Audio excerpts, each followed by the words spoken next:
सर्वप्रथम या ऑनलाईन लेक्चरमध्ये मी प्राध्यापक वाय पी शिंदे तुमचे सहर्ष स्वागत करतो. विद्यार्थी मित्रांनो, या अगोदरच्या लेक्चरला आपण पहिल्या जागतिक महायुद्धाची कारणे या टॉपिकला आपण सुरुवात केलेली होती. याच्या अगोदर जवळजवळ 6 कारणे आपण अभ्यासलेली होती की अशी कोणती कारणे होती की ज्याच्यामुळं पहिलं जागतिक महायुद्ध घडून आलं. याच्या अगोदर 6 कारणं आपण बघितली. सर्वात अगदी शेवट जे बघितलं आपण तो कैसर विल्यम याची महत्वाकांक्षी जी भूमिका होती या कारणाचा म्हणजे अगदी शेवटचं कारण ते आपण बघितलेलं आहे. आता पुढचं जे 7वं कारण आहे आंतरराष्ट्रीय संघटनेचा अभाव. पहिल्या महायुद्धाची कारणे आपण बघतोय, त्याच्यातील पुढचं जे कारण आहे आंतरराष्ट्रीय संघटनेचा अभाव. आता या काळामध्ये काय की एक जागतिक समस्या सोडविणारी किंवा जी वेगवेगळी राष्ट्र होती, या राष्ट्रामध्ये काही वाद निर्माण झाला, काही ताणतणाव निर्माण झाला, तर तो कमी करणारं किंवा ती वाद नष्ट करणारी एखादी जागतिक दर्जाची संघटना असणे आवश्यक होते.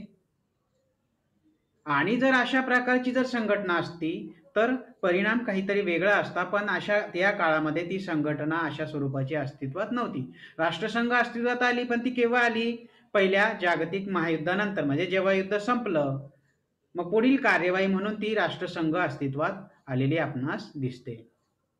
मग ही जी राष्ट्र होती, या राष्ट्रांना युद्धापासून परावृत्त करण्याकरिता किंवा युद्ध जर झालं तर हे थांबविण्याकरिता अशी एक जागतिक संघटना आवश्यक होती. पण दुर्दैवाने अशा प्रकारची संघटना त्या काळामध्ये अस्तित्वात नव्हती.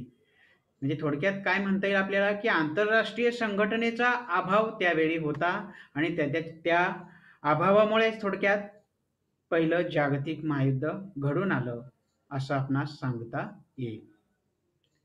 म्हणजे या कालखंडात जागतिक संघटना जर अस्तित्वात असती तर जी गुन्हा करणारी जी राष्ट्र आहे किंवा कोणतेही नियम न मानणारे जे राष्ट्र आहे, वेगवेगळे करार मोडून इतर वेगळे करार करणारी जी काही राष्ट्र आहे, यांच्यावर काहीतरी पायबंद घालता आला असता. म्हणजे फॉर एक्झाम्पल तुम्हाला एक उदाहरण सांगतो की पहिलं महायुद्ध सुरू झाल्यानंतर इटली खरं तर त्रिराष्ट्र मित्र करारामध्ये होता, पण या कराराच्या विरुद्ध जाऊन या इटलीने काय केलं 1915 मध्ये? फ्रान्स व रशियाशी मैत्री केली. मग त्यावेळी इटलीचं हे जे वर्तन होतं ते पूर्ण नियमबाह्य होतं. त्यावेळी इटलीवर कारवाई होणं गरजेचं होतं, पण अशा स्वरूपाची कोणतीही संघटना अस्तित्वात नसल्यामुळं इटलीवर कारवाई होऊ शकली नाही. म्हणजे थोडक्यात आंतरराष्ट्रीय संघटनेचा अभाव हे पहिल्या महायुद्धाचं कारण मानलं जातं. त्यानंतर पुढचं जे कारण आहे ते म्हणजे साम्राज्यवाद. आता साम्राज्यवाद म्हणजे थोडक्यात काय की आपण इंग्लंडचा जर विचार केला तर 1750 ते 1850 हा इंग्लंडमधील औद्योगिक क्रांतीचा काळ मानला जातो. सर्वप्रथम ती क्रांती इंग्लंडमध्ये झाली आणि त्याचं जे लोन होतं त्यानंतर संपूर्ण युरोपियन राष्ट्रांमध्ये पसरलेलं दिसतं. मग लोकसंख्या वाढती होती. मग या वाढत्या लोकसंख्येच्या प्रमाणात वस्तूंचा पुरवठा करण्याची देखील गरज निर्माण झाली. या गरजेतूनच युरोपामध्ये काय झालं, औद्योगिक क्षेत्रामध्ये फार मोठ्या प्रमाणात एक क्रांती घडून आली. म्हणजे थोडक्यात त्यालाच आपण औद्योगिक क्रांती म्हणतो. आणि या औद्योगिक क्रांतीने काय झालं, वस्तूचं जे उत्पादन होतं ते अनेक पटींनी वाढू लागलं. मग पर्यायीनं काय झालं की फ्रान्स किंवा तुमचं इटली असेल किंवा तो जर्मनी, ही राष्ट्र देखील कालांतराने इंग्लंड नंतर उद्योग प्रधान बनलेली दिसतात. मग ही औद्योगिक क्रांती घडून आली, पण याच्यानंतर उद्योगधंद्यासाठी काय, कोळसा असेल तुमचा किंवा लोखंड किंवा कापूस असेल, यासारख्या खनिज पदार्थांची व कच्च्या मालाची गरज त्यावेळी भासू लागली. मग या युरोपियन राष्ट्रांमध्ये काय झालं, जास्तीत जास्त प्रदेश मिळवायचा. आपल्याला जर तो कच्चा माल अवेलेबल करायचा असेल तर आपल्याला प्रदेश मिळवणं गरजेचं आहे. ही जी अभिलाषा त्यांच्यामध्ये निर्माण झाली, यातूनच पुढे प्रदेश मिळवण्यासाठी या युरोपियन राष्ट्रांमध्ये संघर्ष झाला व यातूनच शेवटी महायुद्ध घडून आलं. ठीक आहे. साम्राज्यवादातून देखील पहिलं जागतिक महायुद्ध झालं असं म्हटलं जातं. त्यानंतर पुढचं जे आहे बाल्कन प्रश्न, म्हणजे पहिलं जागतिक महायुद्ध घडून येण्यासाठी पुढचं जे एक कारण आहे ते म्हणजे बाल्कन प्रश्न. 1878 मध्ये बाल्कन येथे एक परिषद भरलेली होती आणि बाल्कन मध्ये असलेले जे दोन प्रांत होते, एक म्हणजे बोस्निया व दुसरा हर्जे गोविना, हे जे प्रांत होते ते सांभाळण्यासाठी कुणाकडे देण्यात आले तर ऑस्ट्रियाकडे. ऑस्ट्रियाने विश्वस्त म्हणून त्यांचा नीट सांभाळ केला, म्हणजे एक विश्वस्त म्हणून ऑस्ट्रियाने यांचा सांभाळ करा असं ठरलेलं होतं, पण त्याचा सांभाळही केला. पण इसवी सन 1908 मध्ये काय झालं, टर्कीमध्ये तरुण तुर्क क्रांती झाली आणि त्याच्यातून जो गोंधळ निर्माण झाला त्यामुळे आपल्याकडे टर्कीचे लक्ष नाही हे पाहून ऑस्ट्रियाने काय केलं, हे जे दोन प्रदेश होते बोस्निया व दुसरा हर्जेगोविना हे आपल्या साम्राज्याला जोडून घेतले. मग या घटनेमुळे सर्बियाचं काय झालं, एक जळफळाट झाला. का? त्याला कारणही तसंच होतं, कारण सर्व स्लाव वंशीय लोकांना एकत्र आणून त्यांचं एक स्वतंत्र राष्ट्र बनवायचं होतं या सर्बियाला. मग ऑस्ट्रियाच्या या हस्तक्षेपामुळे काय झालं, सर्बियाचं ते स्वप्न भंग पावलेलं दिसतं. म्हणजे 1912-13च्या बाल्कन युद्धाच्या दरम्यान सर्बियाला पुढे समुद्र किनारा मिळू नये म्हणून सर्बियाचा एजियन समुद्र किनारा जो होता त्याच्याजवळच एक अल्बानिया नावाचं नवीन राष्ट्र देखील या ऑस्ट्रियाने तयार केलं. का? तर सर्बियाला समुद्र किनारा मिळू नये. त्याला कारण असं होतं, जर सर्बियाला समुद्र किनारा मिळाला तर त्याची प्रगती होईल, भरभराट होईल आणि तो भविष्यात आपल्याला डोईजड होईल, अशी भीती कोणाला वाटली, ऑस्ट्रियाला. म्हणजे मग थोडक्यात त्याच्यातून पुढं काय झालं की अल्बानिया तयार करण्यात आला. पण मग एक एक गोष्ट करता हा जो अन्याय होता थोडक्यात तर तो यांना सहन होणारा नव्हता. मग पर्यायीनं काय झालं, त्याच्या दोन ज्या राष्ट्रांमध्ये ते शत्रुत्व पुढे जसं जसं वाढत गेलं त्याच्यातूनच पहिलं जागतिक महायुद्ध घडलं. म्हणजे थोडक्यात बाल्कन प्रश्न म्हणजे त्याच्यातील ते दोन प्रांत बोस्निया हर्जेगोविना आणि पुढे अल्बानिया राष्ट्राची नवीन निर्मिती. का? तर सर्बियाला समुद्र किनारा मिळू नये. म्हणजे थोडक्यात बाल्कन प्रश्न देखील या पहिल्या जागतिक महायुद्धास कारणीभूत मानला जातो. त्यानंतर पुढचं जे कारण आहे ते म्हणजे राजकारण्यांचा विकृत प्रचार.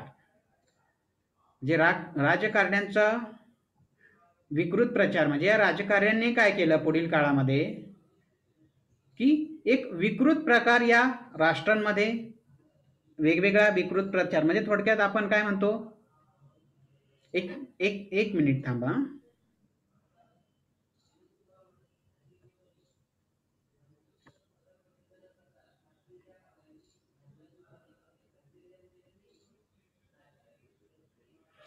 राजकारण्यांचा विकृत प्रचार म्हणजे युरोपातील राजकारण्यांनी काय केलं की युरोपियन जनमत प्रक्षुब्ध बनवण्याचा प्रयत्न केला. का? तर यांनी काय केलं, एक विकृत प्रकार केला, म्हणजे विकृत प्रचार केला आणि या प्रचाराच्या माध्यमातूनच काय झालं की हे युरोपियन जनमत प्रक्षुब्ध बनलं, पुढील काळामध्ये त्यांचं संतुलन बिघडलं. मग या लोकांना काय वाटू लागलं, राजकारणामध्ये प्रामाणिकपणा व सचोटी नसल्यामुळे युरोपियन प्रत्येक प्रश्नाकडे पूर्वग्रहदोषी दृष्टीनेच पाहू लागले. म्हणजे अगदी कोणत्याही काही जर प्रश्न असेल तो उपस्थित केला ना तर त्याच्यात काहीतरी शंका ते उपस्थित करू लागले. म्हणजे आंतरराष्ट्रीय राजकारणात कोणत्याही राष्ट्राने केलेल्या कोणत्याही हालचालीला एक विकृत अर्थ दिला जाऊ लागला. म्हणजे मानवी कल्याणाच्या दृष्टीने कोणतंही कृत्य असेल आंतरराष्ट्रीय राजकारणात घडणे शक्य नाही, असं एक त्यांचं एक तयारच झालं मत की मानवी कल्याणाच्या दृष्टीने कोणतेही निर्णय या आंतरराष्ट्रीय राजकारणामध्ये घेण्यात येऊ शकत नाही. असं का झालं तर तेथील जे राजकारणी होते त्यांनी केलेला जो विकृत प्रचार होता या प्रचाराचे हे पडसाद आपणास दिसून येतात. सर्व कृत्य व हालचाली प्रत्येक राष्ट्राच्या स्वार्थातूनच निर्माण होतात, अशी देखील एक विचित्र धारणा या युरोपियन लोकांची बनलेली होती. म्हणजे थोडक्यात युरोपियनांच्या मनात काय एक विकृती निर्माण झाली. कुणामुळं? तर या राजकारण्यांनी केलेल्या विकृत प्रचारामुळं. आणि शेवटी ही जी त्यांची विकृती होती त्याचीच जागा पुढं काय महायुद्धाने घेतलेली दिसते. त्यानंतर पुढचं जे कारण आहे पहिल्या जागतिक महायुद्धाचं ते म्हणजे विचारवंतांची शिकवण. आता या काळामध्ये काय हेगेल, नित्से, रश्किन म्हणजे यासारखे वेगवेगळे विचारवंत तेथे होऊन गेले. मग या विचारवंतांच्या तत्वज्ञानाचा एक सखोल परिणाम या जर्मन तरुणांवर पडलेला आपणास दिसून येतो. म्हणजे काय आता हेगेलने तर असं सांगितलं की राष्ट्र म्हणजे परमेश्वर, अशी शिकवण त्याने त्या तेथील लोकांना दिली. म्हणजे राष्ट्राकरिता व्यक्तीने आत्मसमर्पण देखील वेळप्रसंगी केलं पाहिजे, अशी शिकवण या हेगेलने आपल्या तत्वज्ञानातून दिली. म्हणजे राष्ट्रालाच त्याने परमेश्वर मानलंय. म्हणजे त्याच्या या तत्वज्ञानामुळे काय झालं की जर्मन राष्ट्र युद्ध करण्यास तयार झालं. आता हेगेल तसंच हे जसा जो पुढचा जो विचारवंत आहे तुमचा नित्से, त्याने देखील आपल्या वाङ्मयामध्ये काय केलं की सतत त्याने युद्धाचाच प्रचार करीत राहिला. युद्ध म्हणजे अतिशय महत्वाचं, युद्धाशिवाय राष्ट्राची प्रगती होऊ शकत नाही, अशा वगैरे वगैरे म्हणजे वेगवेगळी मतं त्याने आपल्या त्या युद्धाबाबत मांडलेली दिसतात. पुन्हा रश्किन असेल तुमचा, आता रश्किन काय याने सुद्धा काय की युद्ध म्हणजे पुरुषार्थ, अशी शिकवण त्या लोकांना देण्याचा प्रयत्न केला. म्हणजे या सर्व तत्वज्ञानाचा परिणाम काय झाला या जर्मन तरुणांवर पडला आणि ते युद्ध अगदी मनापासून युद्धावर ते श्रद्धा ठेवू लागले. या श्रद्धेचाच परिणाम पुढे काय झाला, त्याची जागा कोणी घेतली तर पहिल्या जागतिक महायुद्धाने. त्यानंतर पुढचं जे आहे पहिल्या जागतिक महायुद्धाचं कारण आल्सेस व लॉरेन्स परत मिळवण्याची फ्रान्सची महत्वाकांक्षा.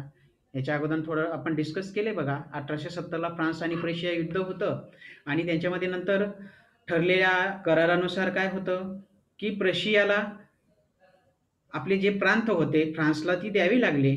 एक म्हणजे आल्सेस व दुसरा म्हणजे लॉरेन्स. आता हे दोनही जे प्रांत होते ते एक आपण काय म्हणतो तेथे फ्रेंच लोक राहत होते. मग आपले फ्रेंच लोक तेथे राहत असून देखील बिस्मार्कने काय केलं, फ्रान्सकडून ते प्रदेश हिसकावून घेतलेले दिसतात. आणि हे काही साधेसुधे प्रदेश नव्हते. येथे खाणींना अतिशय वेगवेगळ्या खाणी होत्या तेथे. म्हणजे नैसर्गिक साधन संपत्तीची जी मुबलकता होती ती या प्रांतामध्ये होती. मग या बिस्मार्कने आपले हे प्रदेश हिसकावून घेतलेले आहे, हा फ्रान्सचा फार मोठा अपमान होता.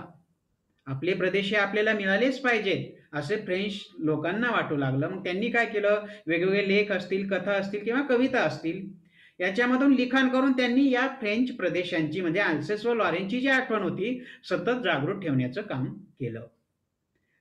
मग ही सतत जागृत ठेवलेली जी भावना होती आल्सेस व लॉरेन्स या प्रश्नातूनच शेवटी काय की पहिलं महायुद्ध घडून आलं असं म्हटलं जातं. त्यानंतर पुढचं जे कारण आहे ते म्हणजे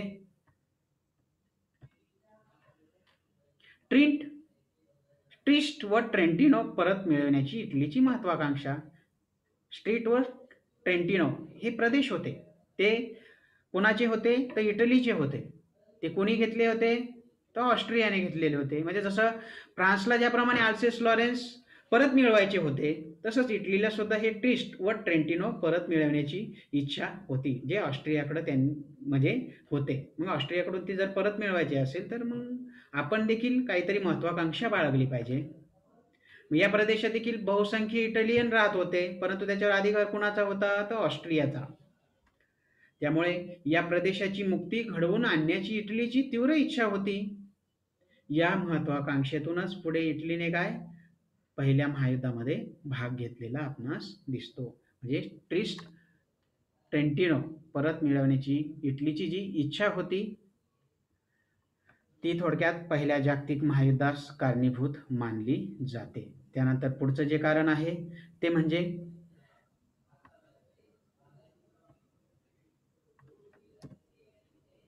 मोरोक्को प्रकरण. आता मोरोक्को हा एक स्वतंत्र इस्लामी राष्ट्र होतं जे आफ्रिकेच्या वायव्य टोकाला होतं आणि त्याचं म्हणजे कुठं होतं अस्तित्व त्याचं, तर जिब्राल्टरची सामुद्रधुनी आहे बघा एक जिब्राल्टरची, म्हणजे अतिशय प्रसिद्ध अशी ती सामुद्रधुनी. तर या सामुद्रधुनीजवळ ते बसलेलं एक इस्लामी स्वतंत्र राष्ट्र होतं. त्याला भौगोलिकदृष्ट्या विशेष विशेष असं महत्त्व प्राप्त झालेलं होतं. शिवाय तेथे लोखंड व कोळशाचे अनेक असे समृद्ध साठे होते. अब्दुल अजीज नावाचा एक सुलतान इसवी सन 1900 पासून तेथे राज्य करीत होता. आता बाय टायपिंग मिस्टेक थोडं थोडं मिस्टेक आहे बरं का याच्यामध्ये, आपण त्या नोट्स देताना क्लिअर करूया. मग लष्करी दृष्ट्या हा देश दुर्बल स्वरूपाचा होता. परिणामी काय, मग फ्रान्स राष्ट्राने तर अगदी त्या सुलतानाला वेगवेगळ्या रकमा कर्जाऊ दिल्या आणि आपला आर्थिक शिरकावच तेथे करून घेतलं त्याने. म्हणजे फ्रान्सला बऱ्याच सवलती मिळाल्या.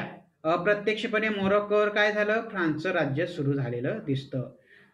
मग याच्यातूनच या मोरोक्को प्रकरणावरूनच काय, मुळात तो मोरोक्को म्हणजे सामुद्रधुनीजवळचा प्रदेश होता आणि भौगोलिकदृष्ट्या त्याला विशेष महत्त्व प्राप्त होतं. मग याच्यावर आपलं वर्चस्व गाजवण्याच्या हेतूने युरोपियन राष्ट्रांमध्ये पुढे जो वाद झाला, थोडक्यात याचीच परिणिती पुढे काय महायुद्धामध्ये आपणास झालेली दिसते. त्यानंतर पुढचं जे कारण आहे वृत्तपत्रांचा विषारी प्रचार. म्हणजे मानवी मनाचं प्रतिबिंब वृत्तपत्रांना म्हटलं जातं. मानवी युद्ध होण्या अगोदर युद्धाची पार्श्वभूमी खऱ्या अर्थाने वृत्तपत्रांनी पाडलेली दिसते. म्हणजे हे युद्ध जेव्हा सुरू झालं तर हे युद्ध म्हणजे अगदी त्याच्या अगोदरची जी पार्श्वभूमी तयार केली असेल तर ती कोणी केली असेल, तर ती म्हणजे वृत्तपत्रांनी. या वृत्तपत्राने देखील अतिशय असा विषारी स्वरूपाचा प्रचार केलेला दिसतो. म्हणजे युद्धाआधी काय एकमेकाविषयी म्हणजे मन अगोदर कलुषित होतीच, पण त्याच्यावर आणखीन वैर भावना एक विष पेरण्याचं जे काम होतं ते कार्य दुर्दैवाने कुणी केलेलं होतं, तर त्या वृत्तपत्राच्या एकांगी प्रचाराने. या राष्ट्रांनी म्हणजे प्रत्येक राष्ट्रातील वृत्तपत्रांनी काय केलं की राष्ट्रभावनेवर भर दिला. राष्ट्रीय भावना सतत आपण काय म्हणतो पेटती ठेवण्याचा प्रयत्न या वृत्तपत्रांनी केलेला दिसतो. कोणत्याही प्रश्नाचा अगदी निरपेक्ष बुद्धीने कधीच विचार या वृत्तपत्रांनी केलेला नाही. युद्धाबाबतच्या अतिशय अतिरंजित कहाण्या या वृत्तपत्रामधून छापून येऊ लागल्या. म्हणजे कोणत्या देशामध्ये युद्ध सामुग्री किती आणि कोणती याचं देखील अगदी डिटेल आकडेवारी त्या याच्यातून वृत्तपत्रातून ती देऊ लागले. डिटेल म्हणजे डिटेल नव्हती, ती खोटी आकडेवारी होती. परिणामी काय की म्हणजे वृत्तपत्रांनी केलेला हा जो विषारी प्रचार होता, थोडक्यात याचीच जागा पुढे काय एक संशयाचं वातावरण निर्माण झालं राष्ट्रांमध्ये आणि त्याची जागा कोणी घेतली, पहिल्या जागतिक महायुद्धाने. म्हणजे वृत्तपत्रांनी केलेला विषारी प्रचार हे पहिल्या जागतिक महायुद्धाचं कारण मानलं जातं.